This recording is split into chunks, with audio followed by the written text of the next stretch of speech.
아니, 지금 장난하십니까? 여기 물기 있는 거 안 보여요? 은사님이 왜? 가슴이 철렁 내려앉다 못해 피가 거꾸로 솟구치는 것 같은 분노가 나를 삼키고 있었습니다.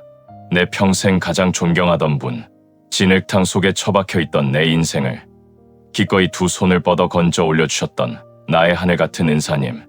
그분이 지금 새파랗게 어린 애송이에게 고개를 숙인 채 모욕을 당하고 있었습니다. 그것도 제가 한 해에 수천만 원을 쓰며 대우받는 이 화려한 백화점의 차가운 대리석 바닥에서 말입니다.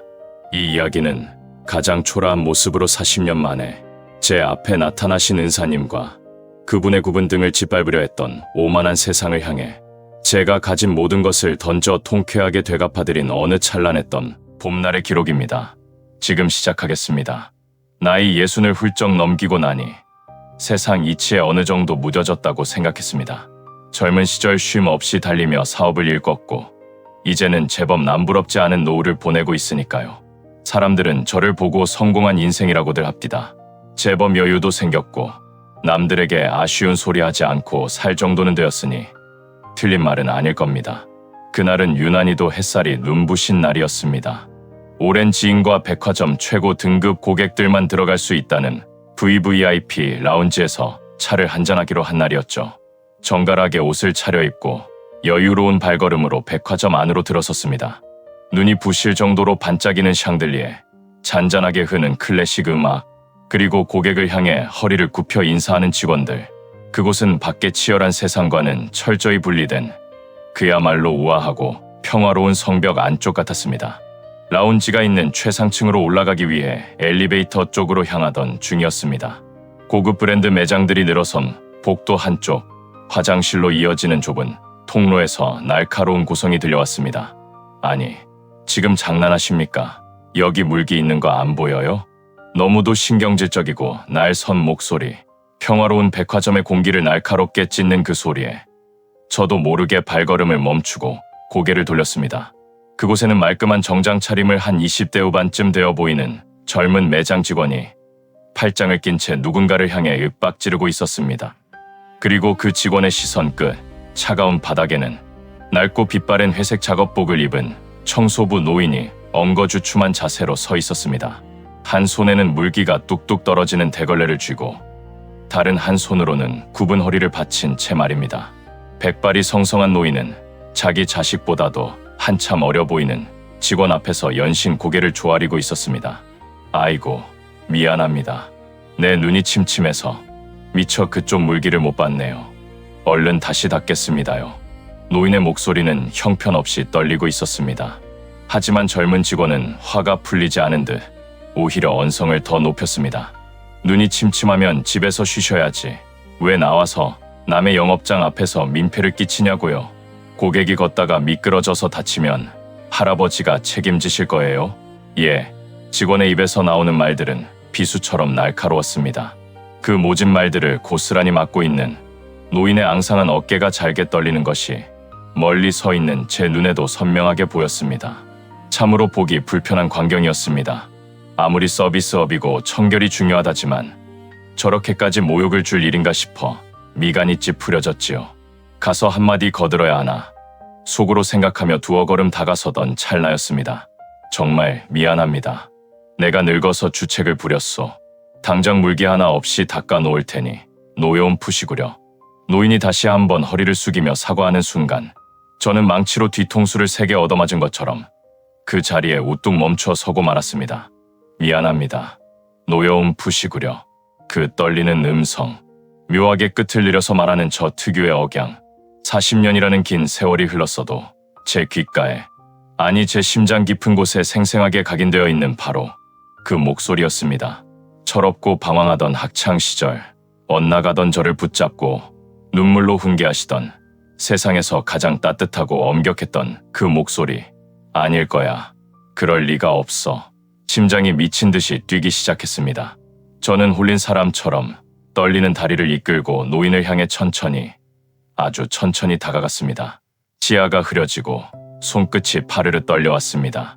노인의 빛바랜 작업복 가슴팍에 달림, 플라스틱 명찰. 그곳에 적힌 이름 석자가 제 눈에 들어오는 순간 저는 숨을 쉴 수가 없었습니다.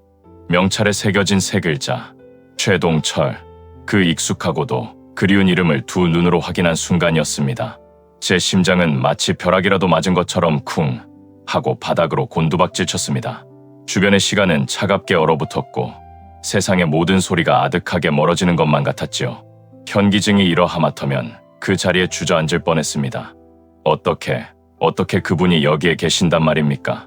제 기억 속 최동철 선생님은 언제나 태산처럼 크고 든든한 분이셨습니다. 호랑이처럼 매서운 눈매로 불의를 보면 참지 못하셨고 불호령을 내리실 때면 교무실 창문이 쩌렁쩌렁 울릴 정도였지요. 하지만 지금 제 눈앞에 있는 노인은 제가 알던 그 거인 같던 분이 아니었습니다. 세월의 무게에 짓눌려 앙상하게 굽어버린 허리, 하얗게 세어버린 성성한 머리카락, 그리고 젊은 사람의 막말 앞에서도 묵묵히 고개를 숙여야만 하는 작고 초라한 백화점의 청소부일 뿐이었습니다. 아, 진짜 아침부터 재수없게 젊은 직원의 짜증 섞인 혼잣말이 제 귓전을 날카롭게 때렸습니다. 직원은 구두 코로 바닥을 신경질적으로 탁탁 치더니 주머니에서 스마트폰을 꺼내 들었습니다. 마치 눈앞에 노인을 투명 인간 취급하듯 시선조차 주지 않은 채 화면만 들여다보며 짜증을 내고 있었지요. 선생님은 직원의 매몰찬 태도에도 아무런 대꾸조차 하지 못하셨습니다. 그저 굽은 등을 더 깊이 숙인 채 뼈마디가 굵게 붉어진 거친 손으로 묵묵히 대걸레를 쥐어짜실 뿐이었습니다. 차가운 대걸레 자루를 움켜쥔 그 손등 위로 퍼렇게 돋아난 핏줄이 선명하게 보였습니다. 그 손, 수십 년 전 엇나가기만 하던 제 뺨을 눈물로 어루만져 주셨던 바로 그 따뜻한 손이었습니다. 분필가루가 하얗게 묻어있던 세상에서 가장 존경스럽고 단단했던 그 손이 지금은 구정물을 뒤집어 쓴 채 자기 자식보다도 어린 애송이 앞에서 덜덜 떨리고 있었습니다. 당장이라도 달려가 그 젊은 놈의 멱살을 틀어쥐고 싶었습니다. 내가 감히 어느 안전이라고 고개를 빳빳이 쳐들고 있느냐고 사자우를 토해내며 미친 듯이 소리를 지르고 싶었지요. 하지만 제 두 발은 납덩이를 매단 것처럼 그 자리에 꽁꽁 얼어붙어 떨어지지 않았습니다. 두려웠습니다.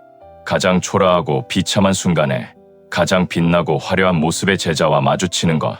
그것이 평생 꼿꼿하게 살아오신 선생님의 마지막 남은 자존심마저 무참히 짓밟아버리는 일이 될까봐 섣불리 나설 수가 없었던 겁니다.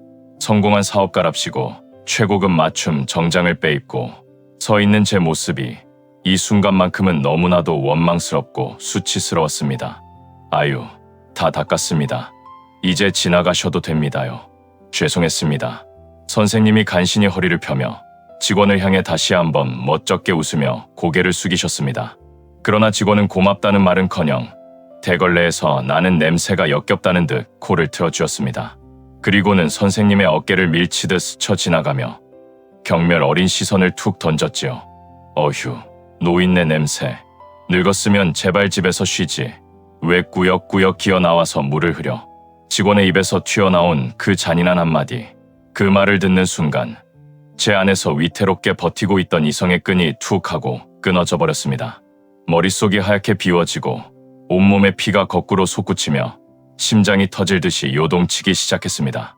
주먹을 얼마나 꽉 쥐었는지 손톱이 손바닥을 파고들어 피가 날 지경이었지요.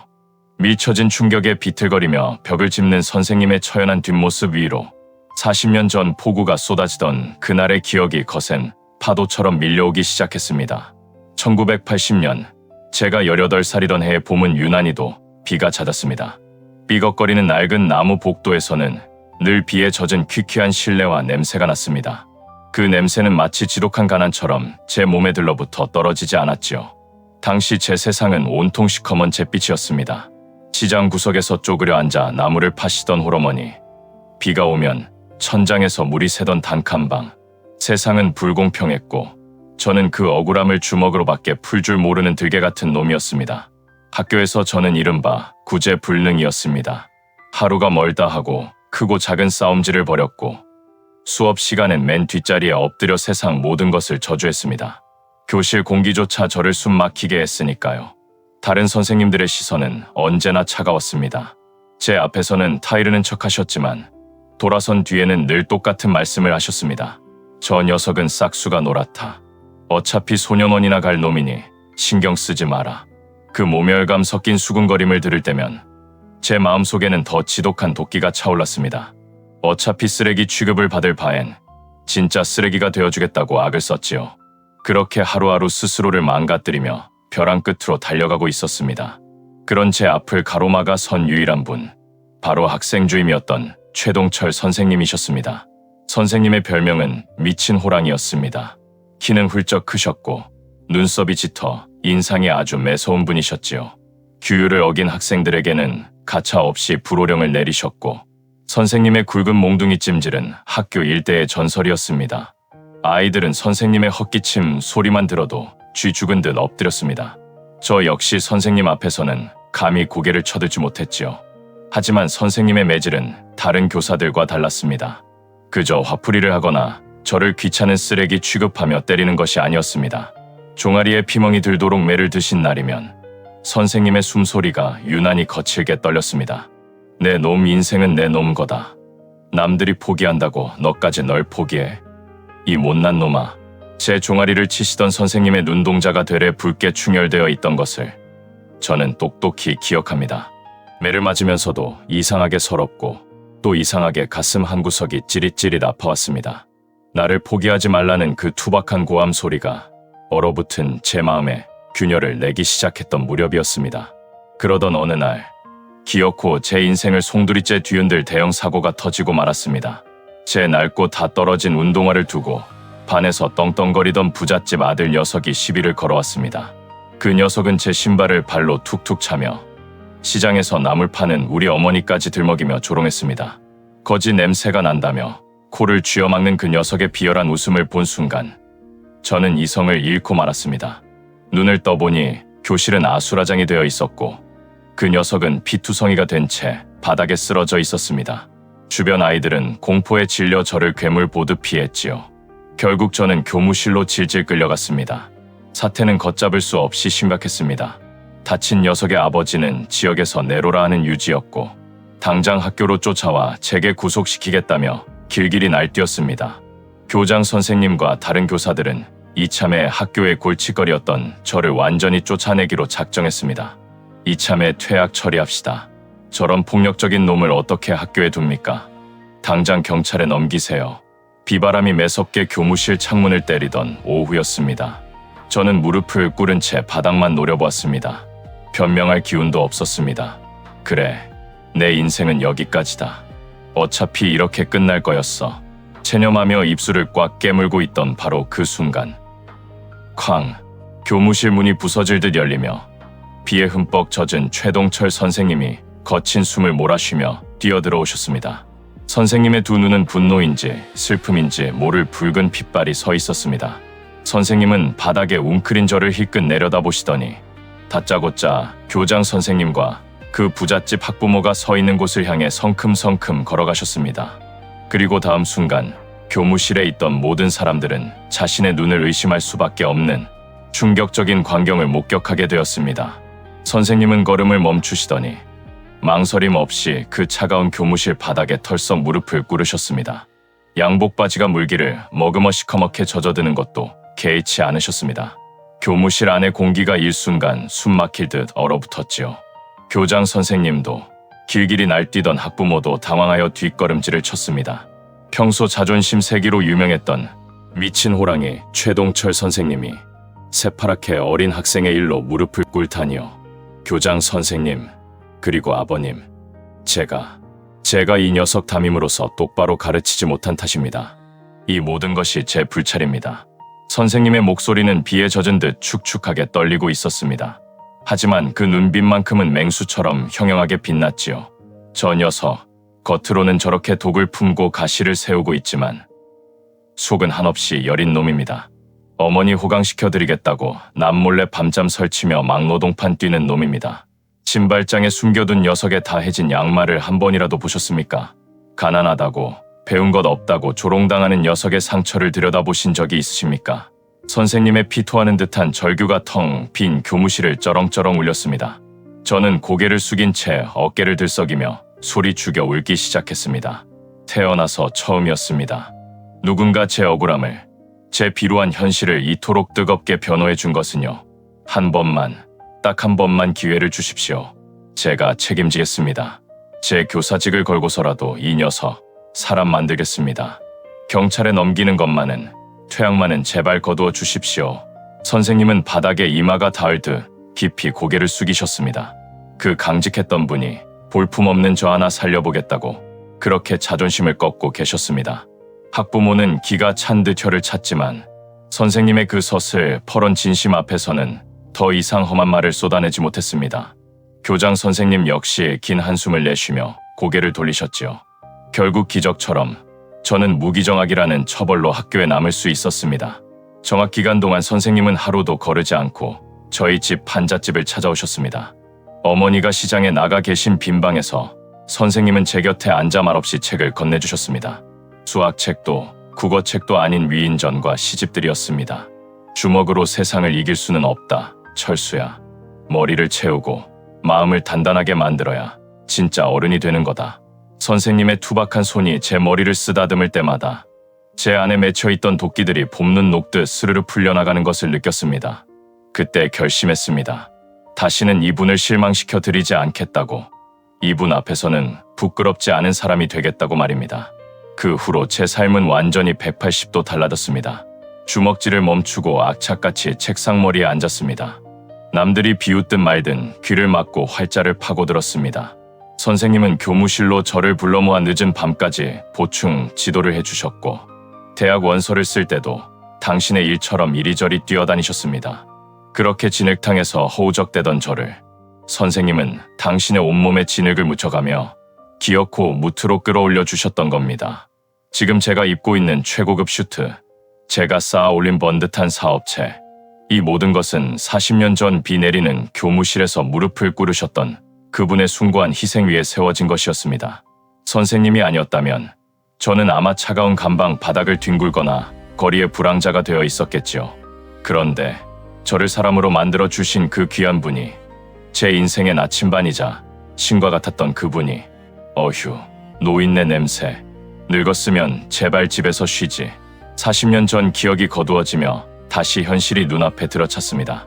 방금 전 선생님을 밀쳐내고 코를 틀어막으며 내뱉던 그 경멸스러운 목소리가 환청처럼 계속해서 귓가를 맴돌았습니다. 머릿속에서 뚝하고 굵은 동아줄이 끊어지는 소리가 들렸습니다. 더 이상 체면 따위, 나중에 일 따위는 중요하지 않았습니다. 저는 짐승 같은 거친 숨을 내뱉으며 선생님을 스쳐 지나가는 그 거만한 직원의 어깨를 향해 번개처럼 손을 뻗었습니다. 야, 이 새끼야. 백화점 최상층 VVIP 라운지 앞복도 고고하게 흐르던 클래식 선율을 뚫고 제 입에서 짐승의 포효 같은 거친 욕설이 터져 나왔습니다. 나이 60을 넘어 입에 담아본 적 없던 상스러운 욕이 본능적으로 튀어나온 겁니다. 제가 내민 손은 한치의 오차도 없이 방금 전 선생님을 밀치고 지나가던 그 젊은 직원의 어깨를 낚아챘습니다.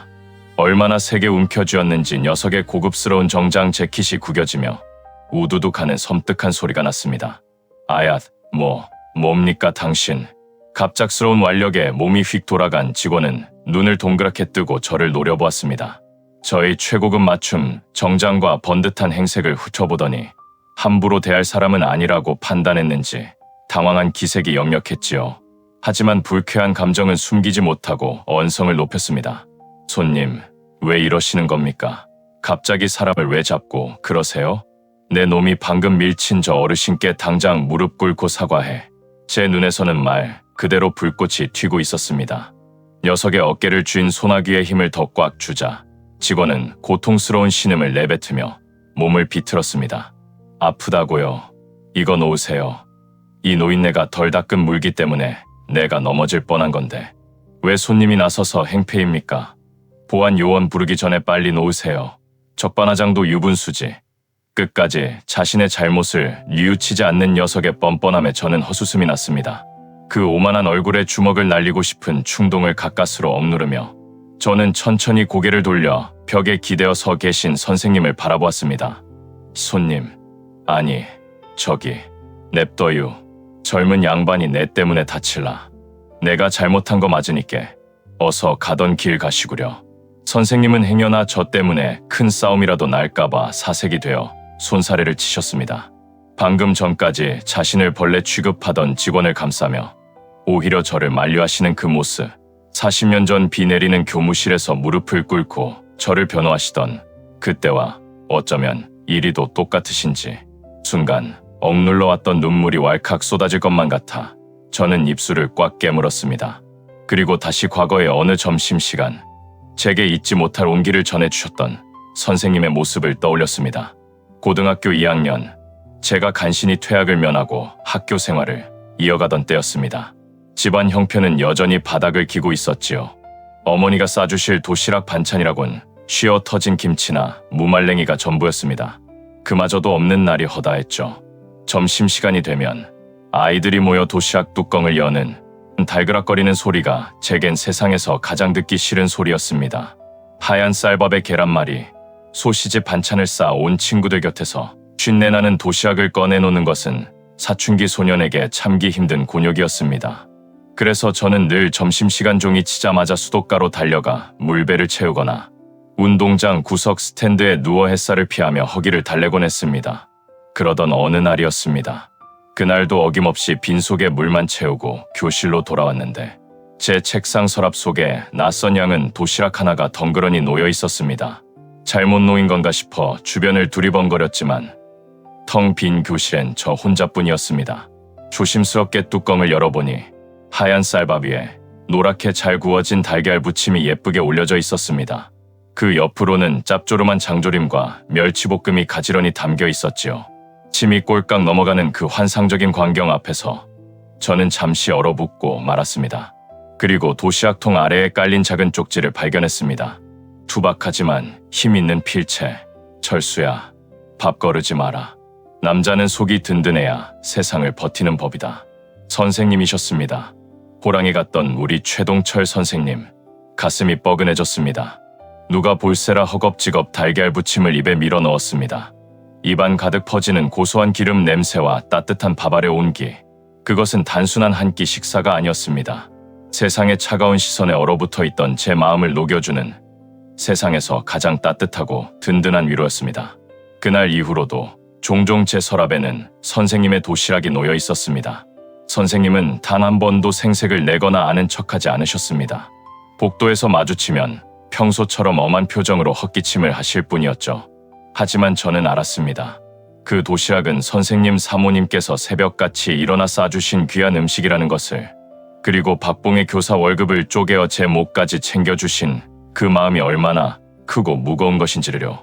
그 따뜻했던 달걀 부침의 맛을 저는 평생 단 하루도 잊어본 적이 없습니다. 세상 모두가 저를 손가락질하며 구제불능이라고 욕할 때였습니다. 묵묵히 제 등 뒤를 지켜주시고 텅 빈 제 위장뿐만 아니라 텅 빈 마음까지 가득 채워주셨던 분입니다. 그 크신 은혜를 갚으려면 평생을 엎드려 절해도 모자랄 제 인생의 은인, 그런 귀한 분께서 지금 이 차가운 복도 바닥에서 벌레만도 못한 취급을 받고 계셨습니다. 머리에 피도 안 마른 저 애송이가 감히 선생님의 가슴에 대못을 받고 있었습니다. 저는 직원의 어깨를 쥔 손에 더욱 매섭게 핏대를 세웠습니다. 제 안의 분노가 활활 타오르는 화산처럼 통제할 수 없이 끌어올랐지요. 아, 진짜 이거 안 놓습니까? 직원은 얼굴이 불그락푸르락 달아올라 악을 썼습니다. 자기가 밀치고 욕했던 힘없는 청소부 노인 곁에 웬 말끔한 정장 차림에 신사가 나타나 막무가내로 힘을 쓰고 있으니 몹시 당황스러웠을 겁니다.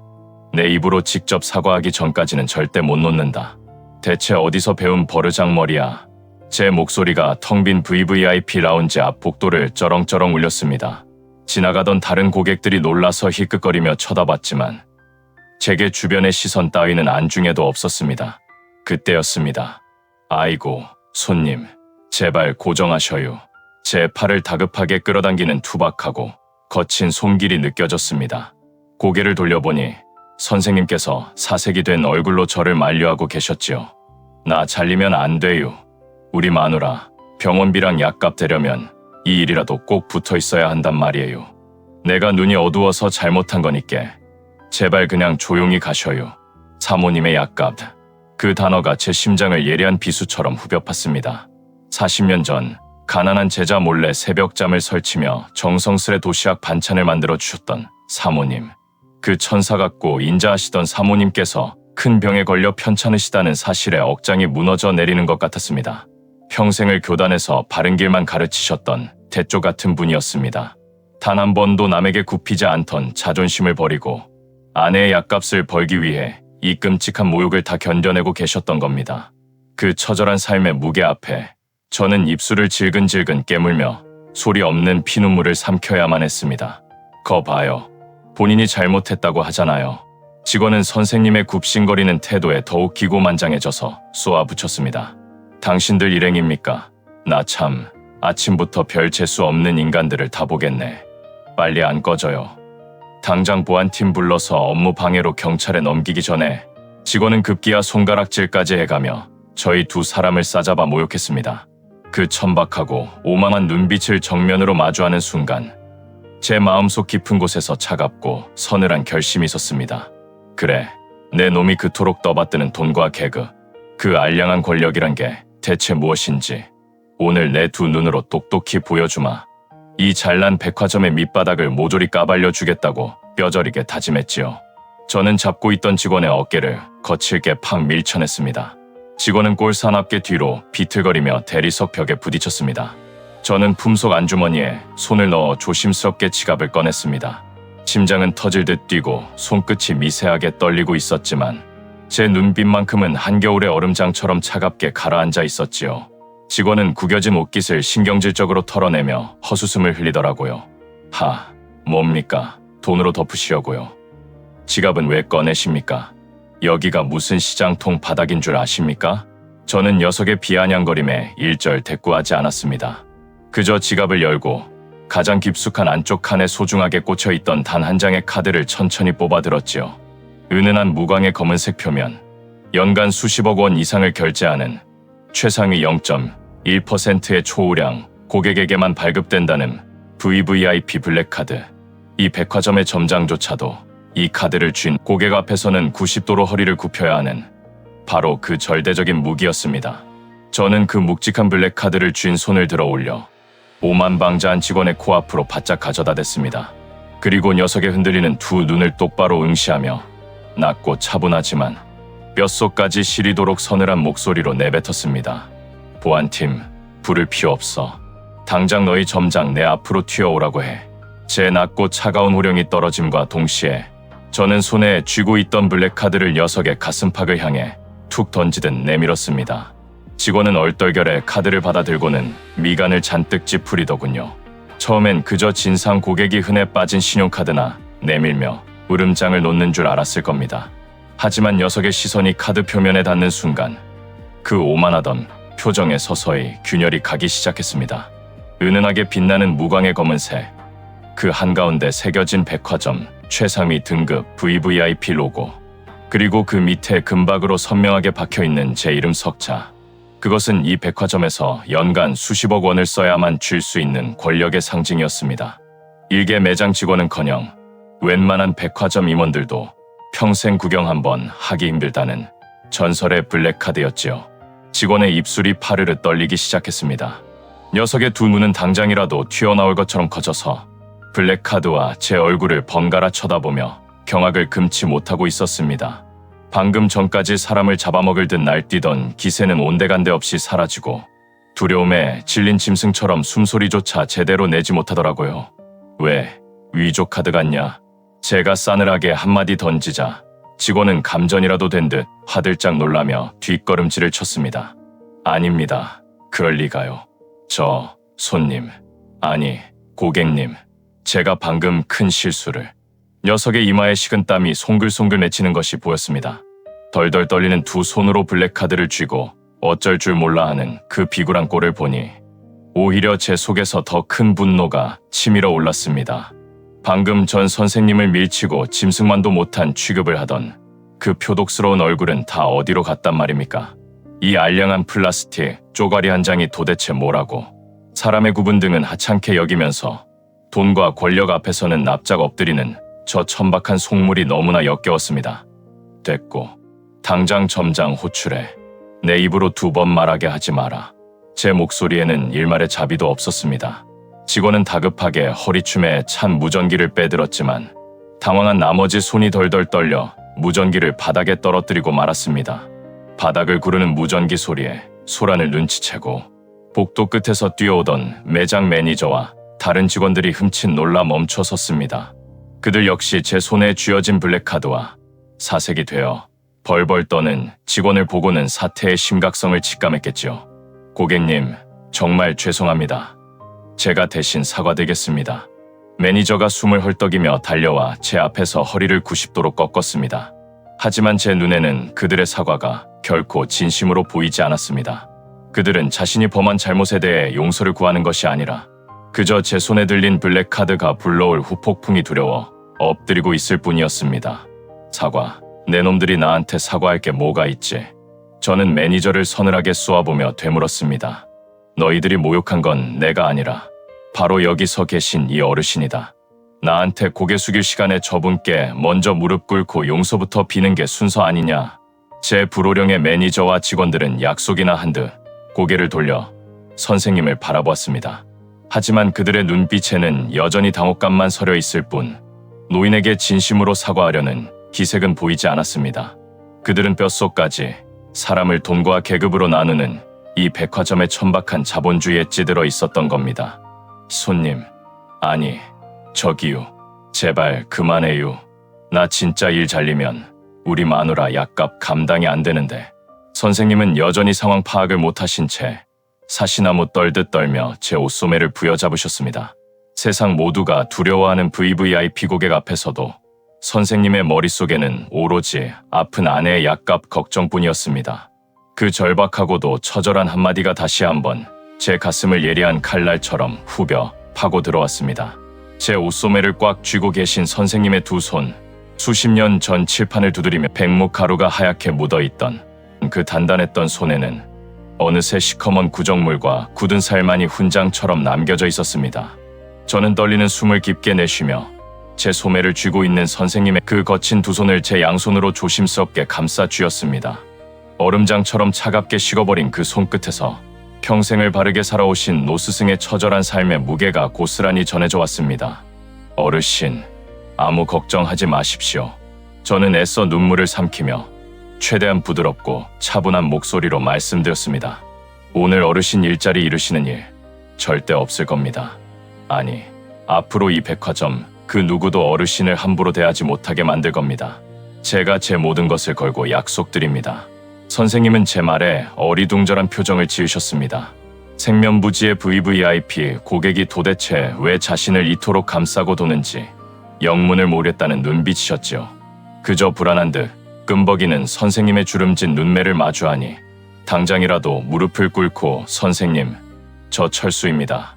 하고 통곡하고 싶은 마음이 굴뚝 같았습니다. 하지만 꾹 참았습니다. 지금 여기서 제가 울며 매달린다면 이 가벼운 자본주의의 속물들은 상황을 대충 얼버무리고 넘어가려 할 것이 뻔했으니까요. 확실하게, 아주 철저하게 이 오만한 자들의 코를 납작하게 짓눌러 놓아야만 했습니다. 그래야만 선생님의 무너진 자존심을 조금이나마 세워드릴 수 있을 테니까요. 고객님, 일단 화 푸시고 저희 VVIP 라운지 안으로 들어가서 말씀 나누시지요. 매니저가 다급하게 끼어들며 억지 웃음을 지어 보였습니다. 주변에 하나둘씩 모여들기 시작한 다른 고객들의 시선이 부담스러웠던 겁니다. 어떻게든 이 불편한 상황을 밀실로 끌고 들어가 조용히 덮어보려는 그 얄팍한 수작이 제 눈에는 훤히 보였습니다. 닥쳐라. 제 입에서 서리빨 같은 단호한 호통이 떨어졌습니다. 매니저의 얼굴이 하얗게 질렸습니다. 이 어르신이 겪은 끔찍한 수모가 바로 이 복도 한가운데서 수많은 사람이 오가는 여기서 벌어졌다. 그런데 어디서 구렁이 담 넘어가듯 밀실로 숨으려 드느냐. 너희 점장이 내 눈앞에 나타날 때까지 난 여기서 단 한 발자국도 움직이지 않겠다. 제 서늘한 선언에 매니저는 더 이상 입을 열지 못했습니다. 그 사이 블랙카드를 확인했던 문제의 그 젊은 직원은 이미 다리에 힘이 풀려 벽에 기대어 주저앉아 있었습니다. 연간 수십억 원을 쓰는 고객이 작정하고 컴플레인을 건다면 단순히 일자리를 잃는 수준이 아니라 이 업계에서 영원히 매장당할 수도 있다는 사실을 녀석도 본능적으로 깨달은 것입니다. 덜덜 떠는 녀석의 파리한 안색을 보며 저는 속으로 차가운 비웃음을 삼켰습니다. 약자 앞에서는 그토록 잔인했던 맹수가 더 큰 권력 앞에서는 벌레처럼 기어다니는 꼴이라니 참으로 우습고도 역겨운 현실이었습니다. 그렇게 숨막히는 침묵의 대치 상태가 이어지던 그때였습니다. 복도 저 멀리서 대리석 바닥을 부술듯이 달려오는 다급한 구둣발 소리가 들려왔습니다. 모두의 시선이 소리가 나는 쪽으로 쏠렸습니다. 최고급 명품 양복을 입은 중년의 사내가 넥타이가 흩날리는 것도 모른 채 헐레벌떡 뛰어오고 있었습니다. 바로 이 백화점 모든 것을 총괄하는 최고 책임자였습니다. 그는 평소 VVIP 행사장에서 마주칠 때면 늘 꼿꼿한 자세로 여유로운 미소를 짓던 사람이었습니다. 하지만 지금 그의 모습은 말 그대로 사색이 되어 있었습니다. 이마에는 땀방울이 송글송글 맺혀 있었고 가쁜 숨을 몰아쉬며 제 앞까지 달려온 그는 곧바로 허리를 90도로 깊숙이 꺾었습니다. 고객님, 정말 고개 숙여 사죄드립니다. 제가 관리를 엉망으로 했습니다. 점장의 등장에 주변의 공기가 순식간에 얼어붙었습니다. 하늘 높은 줄 모르고 날뛰던 젊은 직원도, 상황을 무마하려던 매니저도 총괄 점장의 굽신거리는 모습 앞에서는 숨조차 크게 쉬지 못했지요. 오직 영문을 모르는 선생님만이 당황하여 제 뒤로 한 걸음 물러서실 뿐이었습니다. 점장은 식은땀을 닦아내며 제 눈치를 살폈습니다. 어떤 직원이 감히 고객님께 무례를 범했는지 말씀만 해주십시오. 당장 오늘부로 해고 조치하고 할 수 있는 모든 징계를 내리겠습니다. 제발 노여움을 거두어 주십시오. 오직 저라는 VVIP 고객의 심기를 달래는 것에만 급급한 점장의 맹목적인 태도, 그 모습을 가만히 내려다보던 저는 마침내 입가에 차가운 미소를 띠며 천천히 입을 열었습니다. 점장, 너희들이 무례를 범한 대상은 내가 아니다. 저는 고개를 돌려 제 뒤에 서 계신 낡은 작업복 차림의 선생님을 바라보았습니다. 그리고 다시 점장을 향해 그곳에 모인 모든 사람이 똑똑히 들을 수 있도록 묵직하고도 단호한 목소리로 선언했습니다. 이분이 도대체 내게 어떤 분인지 아느냐?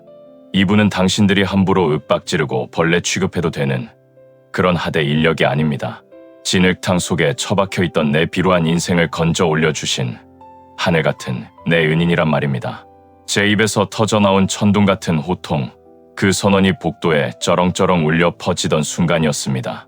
웅성거리며 모여들던 사람들은 찬물을 끼얹은 듯 입을 다물었고 주변은 일순간 숨막히는 정적에 휩싸였습니다. 최고급 맞춤 정장을 입은 VVIP, 고객의 입에서 나온 은인이라는 묵직한 단어, 그리고 그 대상이 다름 아닌 구정물이 튄 낡은 작업복 차림의 늙은 청소부라는 사실. 총괄 점장의 두 눈은 당장이라도 튀어나올 것처럼 휘둥그레졌습니다. 그는 도무지 믿을 수 없다는 듯 저와 선생님의 얼굴을 번갈아 쳐다보며 입만 떡 벌리고 있었지요.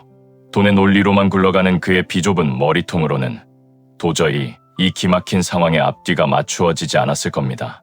은인이라니요. 고객님, 그게 대체 무슨... 점장이 마른 침을 꿀꺽 삼키며 더듬더듬 되물었습니다. 그의 얼굴은 이미 핏기가 가셔 백지장처럼 하얗게 질려 있었습니다. 저는 매섭게 그를 쏘아보며 가슴 속에서 활활 타오르는 분노를 억누르지 않고 토해냈습니다. 점장, 당신 똑바로 들어. 이 백화점이 대한민국 최고급이라고 자랑하지, 서비스가 최고라고 떠들고 다니지 않나. 그런데 당신들이 말하는 그 고품격 서비스하는 게 고작 이런 거였나. 제 목소리는 낮았지만 그 어떤 고성보다도 날카롭게 점장의 심장을 파고들었습니다. 돈 많은 고객 앞에서는 허리가 부러져라 굽신거리고 보이지 않는 곳에서 당신들의 빛나는 대리석 바닥을 닦아주는 늙은 노동자에게는 쓰레기 취급을 하는 것. 그게 당신이 자랑하는 이 백화점의 수준인가? 제 신랄한 일갈의 점장은 쥐구멍이라도 찾고 싶은 듯 푹 고개를 숙였습니다. 이마에서는 굵은 식은땀이 비 오듯 쏟아져 내리고 있었지요.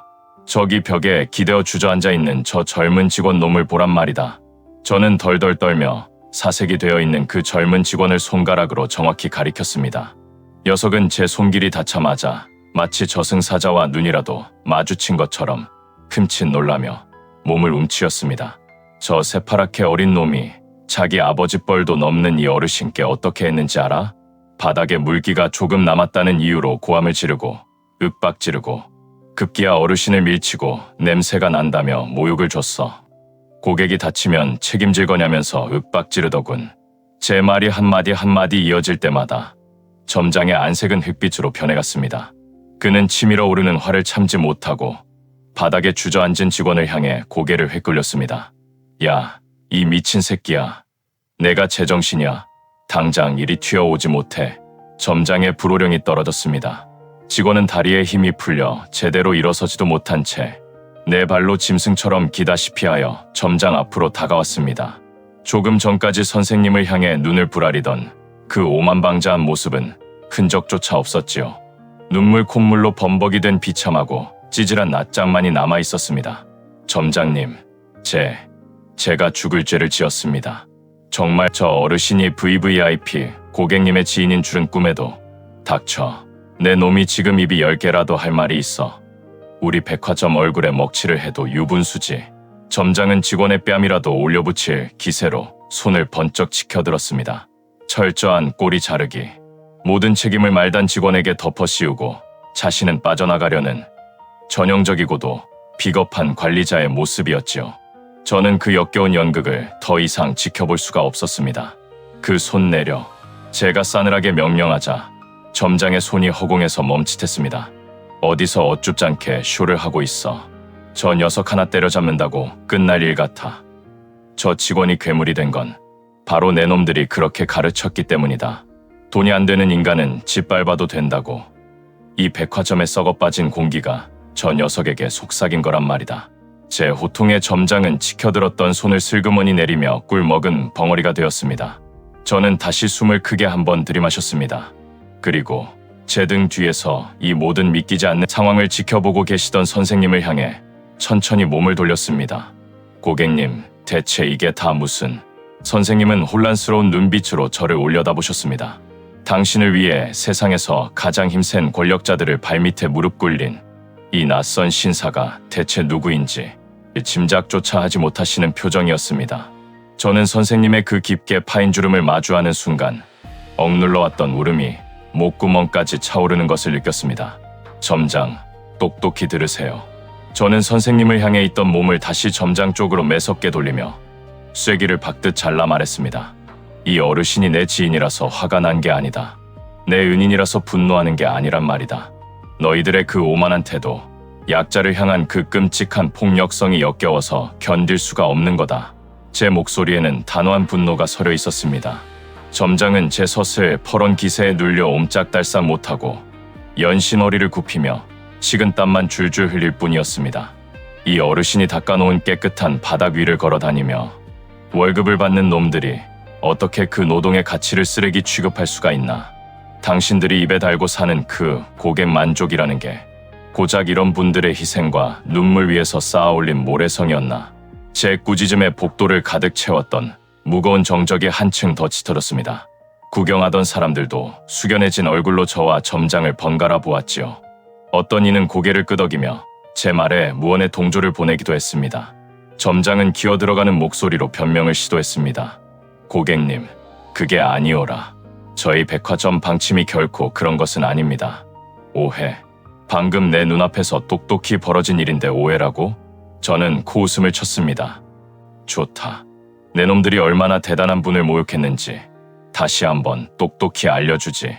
이 어르신은 40년 전 엇나가던 나를 무릎 꿇고 눈물로 품어주신 내 스승님이시다. 홀어머니 밑에서 굶주리던 내 책상 서랍에 매일같이 따뜻한 달걀 부침, 도시락을 놓아주셨던 내 아버지 같은 분이셔. 제 목소리가 조금씩 떨리기 시작했습니다. 과거의 뭉클한 기억들이 다시금 가슴을 세차게 때렸기 때문입니다. 내가 삐뚤어지려 할 때마다 종아리에 피멍이 들도록 매를 드시면서도 남몰래 돌아서서 눈물 흘리셨던 분, 세상 모두가 나를 쓰레기라 욕하며 포기했을 때 유일하게 내 손을 놓지 않고 날 사람으로 만들어주신 내 평생의 은인, 그분이 바로 지금 너희들이 냄새난다고 짓밟으려 했던 이분이시란 말이다. 제 절규에 가까운 호통에 마침내 복도 이곳저곳에서 짧은 탄성이 터져 나왔습니다. 구경하던 사람들의 입이 떡 벌어지고 눈시울을 붉히는 이도 보였습니다. 점장과 직원들은 완전히 사색이 되어 서로의 눈치만 살피며 사시나무 떨듯 떨고 있었습니다. 그런 귀하신 분이 굽은 등으로 이 차가운 대리석 바닥을 닦고 계셨다. 아픈 아내의 약값을 벌겠다고 평생을 꼿꼿하게 살아오신 당신의 자존심마저 버리고 이 모욕을 묵묵히 견뎌내고 계셨어.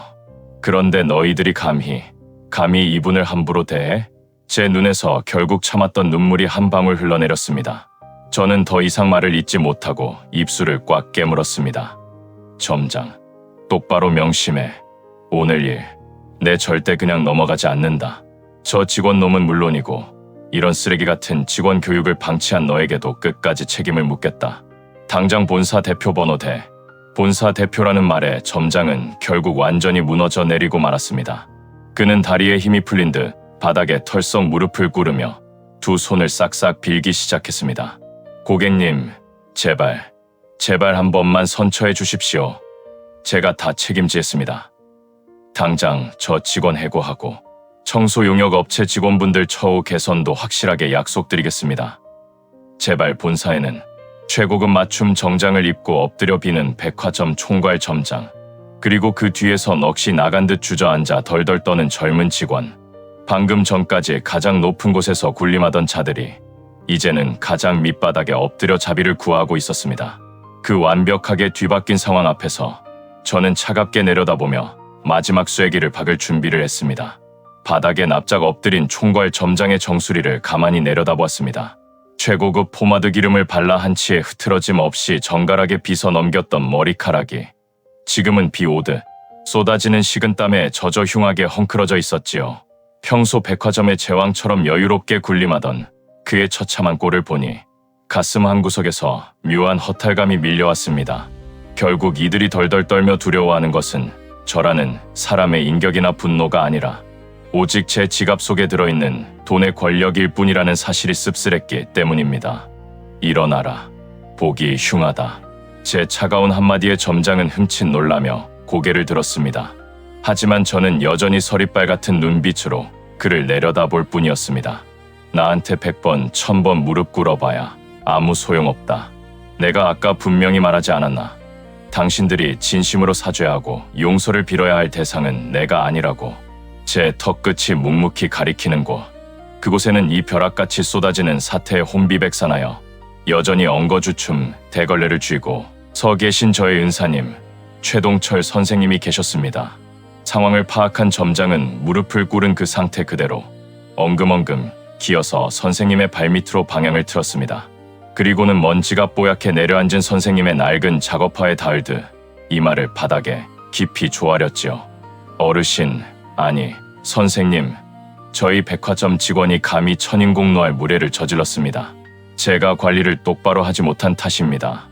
입이 10개라도 드릴 말씀이 없습니다. 부디 이 못난 점장을 불쌍히 여기시어 노여움을 거두어 주십시오. 점장이 쉰 목소리로 울먹이며 사죄하자 곁에서 혼이 빠진 채 덜덜 떨고 있던 젊은 직원도 그제야 정신을 차린 듯 허둥지둥 다가왔습니다. 녀석은 아예 눈물 콧물을 쏟아내며 선생님의 낡은 바짓가랑이를 양손으로 덥석 부여잡았습니다. 어르신, 제가 미쳤었습니다. 제가 아침부터 눈이 뒤집혀서 어르신께 몹쓸 짓을 했습니다. 한 번만, 제발 한 번만 용서해 주십시오. 저 이번 일로 쫓겨나면 늙으신 부모님 모시고 길거리에 나앉아야 합니다. 제발 살려주십시오. 불과 10여 분 전이었습니다.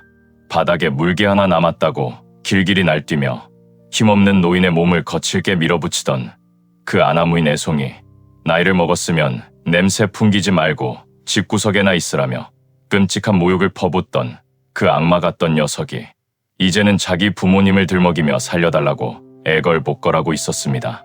그 기막히고 우스꽝스러운 촌극 앞에서 저는 헛웃음을 픽 흘리고 말았습니다. 선생님은 너무도 당황하셔서 어쩔 줄을 몰라 하셨습니다. 남에게 굽히기만 해야 했던 청소부 신세에서 이 거대한 백화점의 최고 책임자들이 발밑에 엎드려 통곡을 하니 얼마나 가슴이 철렁 내려앉으셨겠습니까? 선생님은 대걸레를 한쪽 구석에 조심스레 내려놓으시더니 거칠고 투박한 손으로 엎드린 직원의 어깨를 토닥이며 쩔쩔매셨습니다. 아이고, 참말로 왜들 이러신데요. 얼른들 일어나셔요. 나 같은 늙은이가 도대체 뭐라고 이리들 큰절을 하신데 내가 다 괜찮으니께 썩 일어나셔요. 젊은 양반 비싼 옷 다 버리겠네. 자신을 그토록 비참하게 짓밟았던 자들에게조차 선생님은 먼저 굽은 손을 내밀어 흙먼지를 털어주고 걱정을 하고 계셨습니다. 그 한없이 따뜻하고 넓은 품, 그 숭고하고 위대한 인격 앞에서는 제 손에 들린 VVIP, 블랙카드니 뭐니 하는 알량한 권력조차 한낱 휴지, 조각처럼 초라하게 느껴졌습니다. 하지만 여기서 섣불리 훈훈하게 상황을 끝내고 돌아설 수는 없었습니다. 오늘 이 썩어 빠진 구조를 확실하게 뜯어고치고 쐐기를 박아두지 않으면 선생님은 내일 또다시 보이지 않는 후미진 곳에서 누군가에게 무시를 당하실 테니까요. 저는 헛기침을 한번 크게 하고는 점장을 향해 또박또박 못을 박았습니다. 점장, 똑똑히 들으세요. 이 어르신의 넓디 넓은 아량 덕분에 이 복도에서 벌어진 소란은 여기서 덮어주도록 하지. 그 말에 점장과 직원의 파리한 얼굴에 옅은 화색이 도는가 싶었습니다. 하지만 이어지는 제 매서운 한마디에 그들은 다시금 차갑게 얼어붙고 말았습니다. 하지만 내 조건이 있다. 저 직원 녀석은 당장 오늘부로 내 눈앞에서 치워버려. 녀석의 그 얄팍한 입놀림 때문에 얼마나 많은 사람들이 상처를 받았을지 안 봐도 비디오다. 당장 해고 조치하든가 아니면 고객의 그림자도 볼 수 없는 가장 밑바닥 부서로 처박아둬. 다시는 고객을 응대하는 그 역겨운 꼴을 내 눈에 띄게 하지 마라. 제 단호한 처분의 직원은 억장이 무너진 듯 바닥에 엎드려 오열했지만 점장은 살았다는 듯 고개를 미친 듯이 끄덕였습니다. 네, 지당하신 말씀입니다. 당장 오늘 징계위원회를 열어 가장 엄중하게 처리하겠습니다. 다시는 저런 불미스러운 직원이 매장에 발을 들이지 못하도록 조치하겠습니다. 그리고 하나 더, 저는 점장의 말을 자르며 더 크고 묵직한 목소리로 덧붙였습니다. 주변에서 숨죽여 지켜보던 사람들의 시선이 모두 제 입술로 집중되는 것이 느껴졌습니다. 이 어르신께서 소속된 청소 용역 업체, 거기도 당장 본사 차원에서 전수조사해서 상황 파악해줘. 당신들 용역비 후려치면서 하청업체 쥐어짜는 거 세상이 다 알아. 휴게실은 제대로 있는지, 터무니없는 지시로 직원들 혹사시키진 않는지, 내일부터 당장 개선안 마련해서 내 비서실로 서류 보내. 만약 눈 가리고 아웅하는 식으로 대충 넘기려 든다면 나뿐만 아니라 내 회사 모든 임직원의 법인카드 결제 이 시간부로 전부 다른 백화점으로 돌리겠다. 제 서늘한 경고에 점장은 하얗게 질린 얼굴로 바닥에 머리를 조아렸습니다. 명심하겠습니다. 고객님, 당장 내일부터, 아니 오늘, 당장 용역업체 대표 호출해서 전면적인 처우 개선안 마련하겠습니다. 제가 제 목을 걸고 어르신들께서 조금이라도 더 편하게 일하실 수 있는 환경을 만들겠습니다. 철저한 자본의 논리로 굴러가는 이 거대한 백화점. 그들은 약자의 눈물 앞에서는 꿈쩍도 하지 않았지만 돈의 권력 앞에서는 그토록 견고해 보이던 유리 천장마저 이렇게 단숨에 박살내고 엎드릴 줄 아는 자들이었습니다. 그 통쾌하면서도 씁쓸한 역설의 맛. 저는 점장을 향해 짧게 턱을 까딱했습니다. 좋다. 오늘은 이만하지. 제 한마디가 떨어지기가 무섭게 점장과 직원, 그리고 사태를 수습하러 온 매니저들까지 약속이나 한 듯 한꺼번에 벌떡 일어났습니다. 그들은 제게 그리고 선생님께 연신 90도로 허리를 굽혀 인사하며 쫓기듯 황급히 복도를 빠져나갔습니다. 오만방자하게 굴던 자들이 혼비백산하여 도망치는 그 비굴한 뒷모습을 보며 구경하던 사람들 사이에서 마침내 참았던 박수와 환호성이 터져 나왔습니다. 아유, 속이 다 시원하네. 그러게 말이야. 젊은 사람이 아주 호되게 혼이 나야 정신을 차리지. 박수갈채가 쏟아지는 복도 한가운데 오직 저와 선생님 두 사람만이 덩그러니 남겨졌습니다. 모든 상황이 폭풍우처럼 휩쓸고 지나간 뒤의 묘한 적막감. 저는 가만히 눈을 감고 거칠어진 숨을 골랐습니다. 그리고 천천히 고개를 돌려 대걸레를 꽉 쥔 채 어안이 벙벙한 표정으로 저를 올려다보시는 선생님과 눈을 맞추었습니다. 손님, 참말로 고맙구먼요. 내 평생 살면서 이런 황송한 대접은 처음 받아봐요. 댁이 아니었으면 나 오늘 모가지 댕강 날아가고 우리 마누라 약값도 못 댈 뻔했슈. 진짜로 고맙구먼요. 선생님은 굽은 허리를 연신 굽신거리며 제게 인사를 하셨습니다. 저보다 키가 한 뼘은 더 컸던 분, 호랑이처럼 매서운 눈빛으로 교정을 호령하시던 그 거인 같던 분이 한참 어린 제자에게 허리를 굽히며 생명의 은인이라 부르며 감사를 표하고 계셨습니다. 그 비참하고도 가슴 아픈 역전의 순간, 저는 더 이상 솟구치는 슬픔을 억누를 길이 없었습니다. 어르신, 저기 식사는 하셨습니까? 제 입에서는 애써 울음을 참느라 짐짓 퉁명스러운 목소리가 튀어나왔습니다. 선생님은 어리둥절한 표정으로 고개를 저으셨습니다. 지규. 점심시간이 한참 지나서 이따 저녁 때나 집에 가서 찬밥에 물 말아 먹어야죠. 잘 됐네요. 저랑 차나 한잔 하시죠. 제가 살 테니 걱정 마시고 따라오십시오. 저는 선생님의 대답을 들을 새도 없이 대걸레를 쥔 그 거칠고 투박한 손을 덥석 잡았습니다. 손가락 마디마디 굳은 살이 배겨 나무 토막처럼 뻣뻣해진 그 손을 제 양손으로 꼭 감싸 쥐고서 저는 복도 끝에 있는 가장 화려하고 은밀한 그곳 VVIP 라운지를 향해 성큼성큼 걸음을 옮기기 시작했습니다. 아니, 손님. 나는 냄새나는 늙은이라 저런 고급스러운 데 못 들어가요. 쫓겨나요. 선생님은 화들짝 놀라며 뒷걸음질을 치셨지만 저는 선생님의 손을 더욱 꽉 움켜쥐며 단호하게 이끌었습니다. 아무도 쫓아내지 못합니다. 제가 선생님의 든든한 보호자니까요. 자, 가시지요. 선생님이라는 호칭이 제 입에서 흘러나온 순간 낡은 작업복을 입은 노인은 우뚝 걸음을 멈췄습니다. 그리고 놀란 토끼 눈을 하고 제 등 뒤를 뚫어지게 응시하셨죠. 저는 묵묵히 앞만 보며 이 찬란한 복도를 걸어 나갔습니다. VVIP 라운지의 육중하고 화려한 유리문이 스르륵 열렸습니다. 은은한 조명과 최고급 가죽 소파, 그리고 잔잔하게 흐르는 클래식 선율, 바깥의 소란스러움과는 완전히 차단된 그야말로 별천지 같은 공간이었지요. 문이 열리자마자 대기하고 있던 라운지, 지배인과 직원들이 일제히 허리를 90도로 꺾으며 깍듯하게 인사를 올렸습니다. 방금 전 복도에서 벌어진 소동을 이미 전해 들었는지 그들의 표정에는 전에 없던 바짝 얼어붙은 긴장감이 서려 있었습니다. 어서 오십시오, 고객님. 안쪽 VIP 룸으로 모시겠습니다. 지배인이 황급히 다가와 길을 안내했습니다. 하지만 제 곁에 선 선생님은 이 화려한 공간에 발을 들이는 것조차 죄스러우신 듯 바닥에 시선을 둔 채 옴짝달싹하지 못하셨습니다. 아이고, 나는 못 들어가요. 여긴 나 같은 사람이 올 때가 아니여. 바닥에 흙먼지 떨어지면 어떡하려고. 난 그냥 여기서 갈라니까 손님 혼자 들어가셔요. 선생님은 황급히 제 손을 뿌리치려 하셨습니다. 자신의 낡은 회색 작업복과 구정물이 튄 장화가 이 아름다운 공간을 더럽힐까봐 진심으로 두려워하고 계셨지요.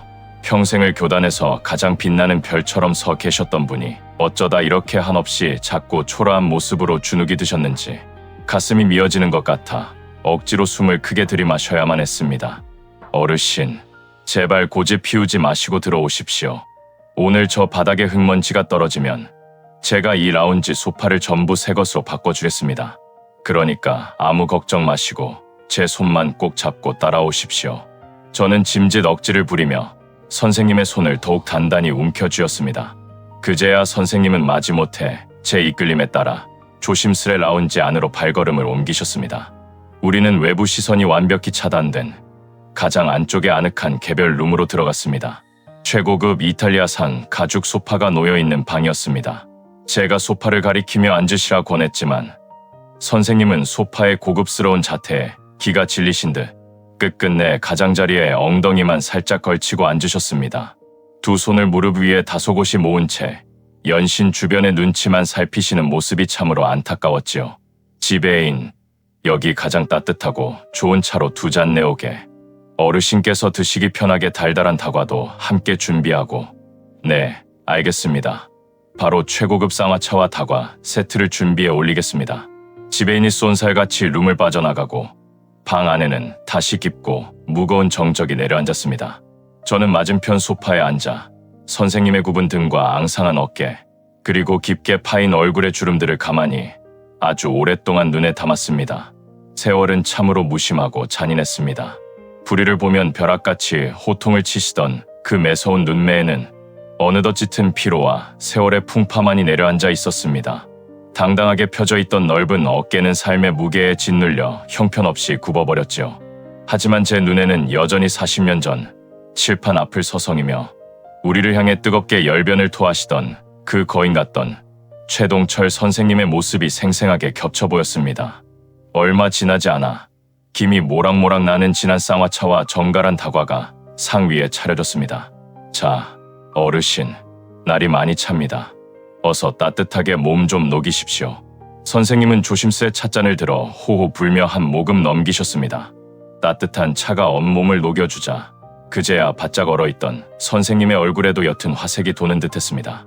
찻잔을 내려놓으신 선생님이 머쓱한 웃음을 지으며 제게 물으셨습니다. 아까 복도에서는 참말로 고마웠슈.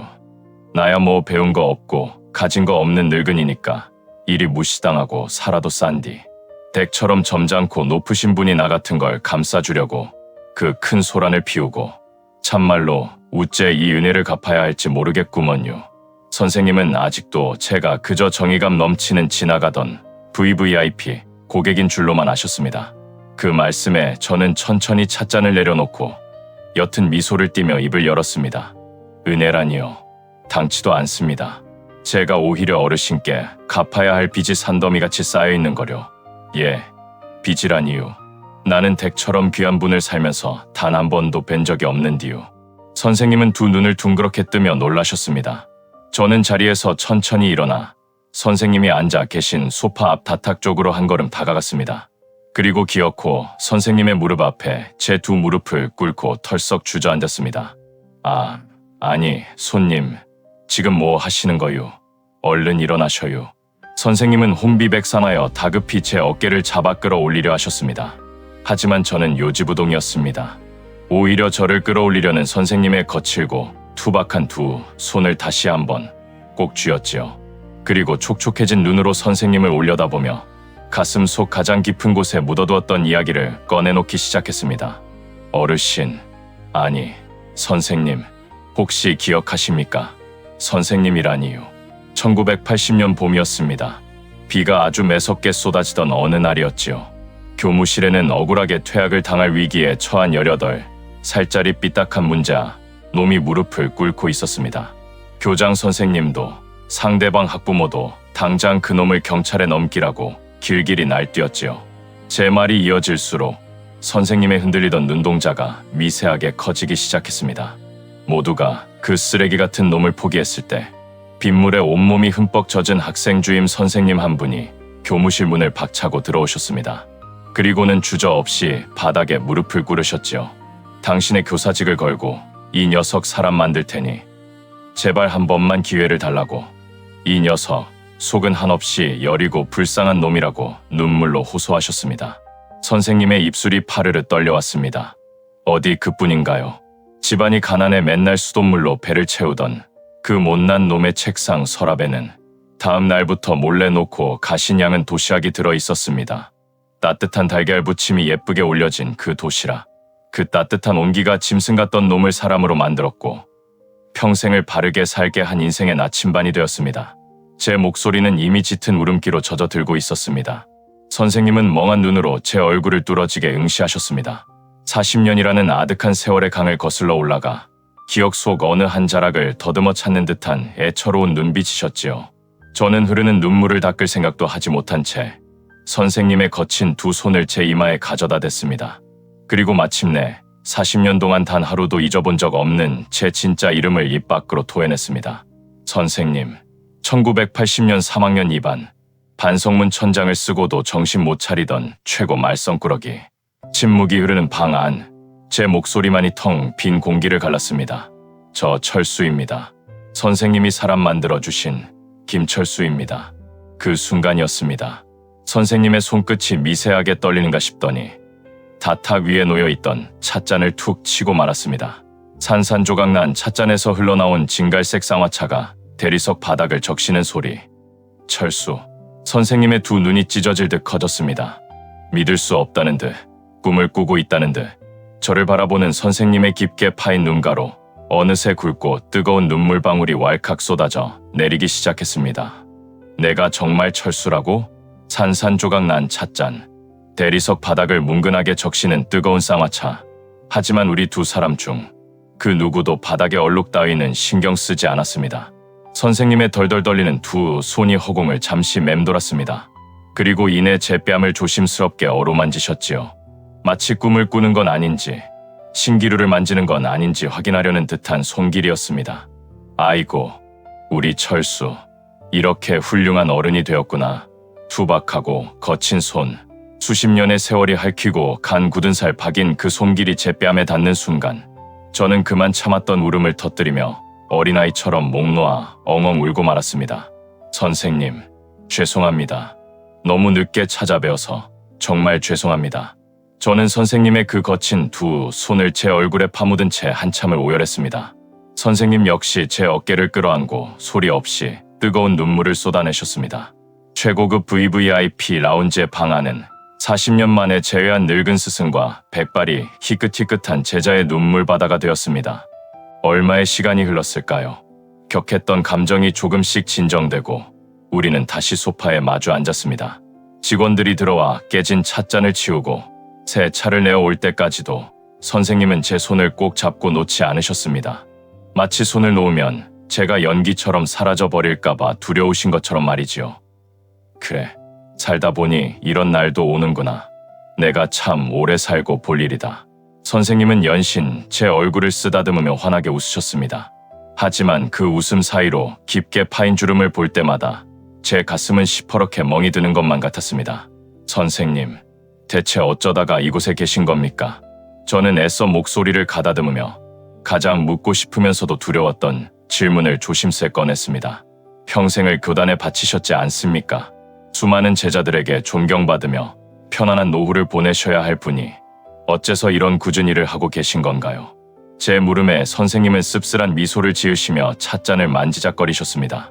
그리고는 담담한 목소리로 지난 세월의 아픈 이야기를 하나둘 풀어놓기 시작하셨지요.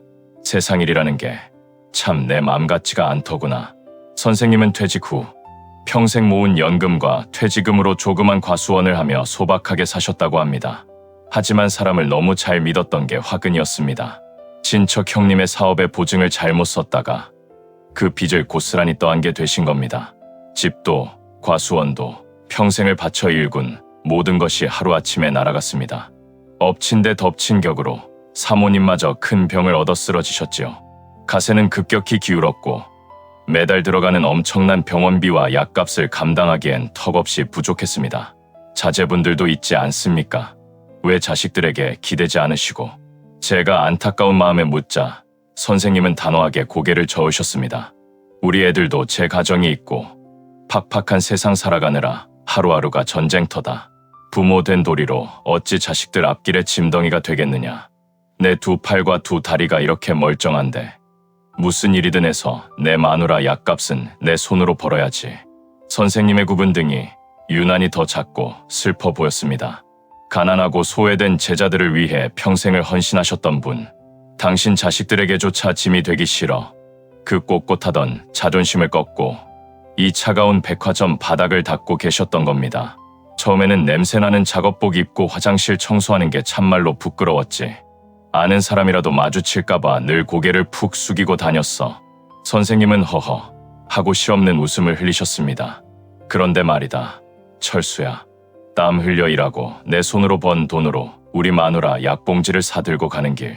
그 길이 그렇게 감사하고 뿌듯할 수가 없단다. 직업에는 귀천이 없다고 평생 아이들에게 가르치지 않았느냐. 늦게나마 내 가르침을 내 몸소 실천하고 있으니 이 또한 참으로 감사한 인생 아니겠느냐. 오히려 제 마음을 다독이는 선생님의 그 숭고한 미소 앞에서 저는 더 이상 무슨 말을 해야 할지 머릿속이 하얘졌습니다. 성공했답시고 비싼 양복을 빼입고 돈이면 다 되는 줄 알았던 알량한 제 모습이 한없이 부끄러워졌습니다. 선생님은 여전히 제 인생의 가장 거대하고 위대한 스승님이셨습니다. 저는 자리에서 벌떡 일어났습니다. 그리고 선생님의 손을 두 손으로 꽉 움켜쥐었습니다. 제 눈동자에는 더 이상 눈물 대신 한겨울 서리발처럼 단단한 결의가 차오르고 있었습니다. 저는 선생님의 눈을 똑바로 응시하며 한 글자 한 글자 힘주어 말했습니다. 선생님, 이제 그 무거운 대걸레 내려놓으십시오. 제 단호한 눈빛에 선생님은 깜짝 놀라며 손을 내저으셨습니다. 아니야, 철수야. 난 괜찮다. 내 힘으로 땀 흘려 벌어야지. 내 마음은 고맙지만 난 남에게 기대어 살고 싶지 않다. 아닙니다. 선생님, 저한테 기대시라는 게 아닙니다. 저는 선생님의 손을 더 꽉 쥐며 진심을 다해 말씀드렸습니다. 제가 운영하는 장학재단이 있습니다. 그곳에 작고 예쁜 도서관이 하나 있지요. 지금 그 도서관의 관장 자리가 비어 있습니다. 부디 그곳에 오셔서 우리 아이들에게 선생님의 지혜를 나누어 주십시오. 하지만 선생님은 한사코 거절하셨습니다. 평생 칠판 앞서성이며 분필만 잡던 늙은이가 무슨 능력이 있겠느냐며 훌륭하게 자란 제자 앞길에 민폐를 끼칠 수 없다고 고개를 저으셨지요. 그 꼿꼿한 자존심. 저는 눈물이 핑 도는 것을 참으며 쐐기를 박았습니다. 선생님, 40년 전 제 책상 서랍에 몰래 넣어주셨던 수백 개의 달걀 부침 도시락. 혹시 그 값어치가 지금 돈으로 얼마인지 아십니까? 선생님이 어리둥절하게 저를 쳐다보셨습니다. 그 따뜻했던 밥값의 이자, 40년치 이자를 이제는 제가 갚을 수 있게 제발 허락해 주십시오. 사모님 병원비도, 약값도 전부 제게 진 빚을 돌려받으시는 겁니다. 제발 제게 선생님의 든든한 우산이 될 기회를 허락해 주십시오. 제 피 끓는 애원에 선생님은 멍하니 저를 바라보시다 결국 참았던 눈물을 터뜨리셨습니다. 앙상한 어깨를 들썩이며 소리내어 우시는 선생님을 저는 말없이 꽉 끌어안았습니다. 잠시 후 낡고 냄새나던 작업복을 벗고 제 여벌의 고급스러운 겉옷을 걸치신 선생님과 함께 라운지 밖으로 나섰습니다. 그리고 라운지 문이 열리는 순간 선생님은 흠칫 놀라 제 뒤로 한 걸음 물러서며 굳어버리셨습니다. 백화점 복도 양옆으로 믿을 수 없는 장관이 펼쳐져 있었던 겁니다. 총괄 점장을 비롯해 매장 매니저들과 보안 요원들 수십 명이 일렬로 길게 도열해 있었습니다. 어르신, 안녕히 가십시오. 점장의 우렁찬 구령이 떨어지기가 무섭게 복도에 서 있던 모든 직원이 약속이라도 한 듯 90도로 허리를 깊숙이 꺾으며 깍듯하게 인사를 올렸습니다. 가장 맨 뒷줄에는 선생님을 윽박질렀던 그 젊은 직원도 훌쩍거리며 허리를 숙이고 있었지요. 가장 낮고 천대받던 늙은 청소부에서 가장 존경받는 스승으로 다시 태어나는 벅차오르는 순간이었습니다. 저는 선생님의 팔짱을 단단히 끼고서 그들의 정중한 배웅을 받으며 아주 천천히 그리고 가장 당당하게 그 화려한 백화점 복도를 걸어 나왔습니다. 선생님의 발걸음도 들어올 때와는 다르게 예전에 그 호랑이 선생님처럼 힘차고 꼿꼿했습니다. 그로부터 2년이라는 시간이 흘렀습니다. 우리 최동철 선생님은 지금 제 재단 산하 도서관의 훌륭한 관장님으로 계십니다. 말끔한 은혜색 정장 차림으로 아이들에게 옛날 이야기를 들려주시는 선생님의 얼굴을 봅니다. 예전에 그 인자하고 든든했던 맹수의 미소가 온전히 돌아와 있지요. 최고의 의료진에게 치료를 받으신 사모님의 건강도 이제는 눈에 띄게 좋아지셔서 주말이면 두 분이 함께 산책도 다니십니다. 저는 일주일에 한 번 주말마다 도서관을 찾아갑니다. 선생님과 마주 앉아 차를 마시고 바둑을 두기 위해서지요. 허허, 철수 너 사업한다는 놈이 여전히 바둑 두는 성질머리는 급하구나. 바둑은 마음을 비워야 하는 법이거늘 어디서 또 꼼수를 부리려 들어. 아이고, 선생님, 한 수만 물려주십시오. 탁탁, 경쾌한 바둑알 소리와 함께 선생님의 정겨운 꾸중을 듣는 이 평범한 주말 오후. 이 시간이 제게는 세상 그 무엇과도 바꿀 수 없는 가장 큰 행복입니다. 세상은 참으로 각박하고 차갑다고들 합니다. 돈이면 다 되는 세상이라며 혀를 차기도 하지요. 하지만 아무리 세월이 흐르고 강산이 변해도 결코 변하지 않는 것이 하나 있습니다. 바로 사람이 사람에게 베푼 진심, 그리고 은혜입니다. 내가 받은 온기를 평생 가슴에 새기고 다시 그 온기를 되돌려줄 수 있는 삶. 그것이야말로 우리네 인생을 가장 아름답고 풍요롭게 만드는 진짜 힘이 아닐까요? 감사합니다.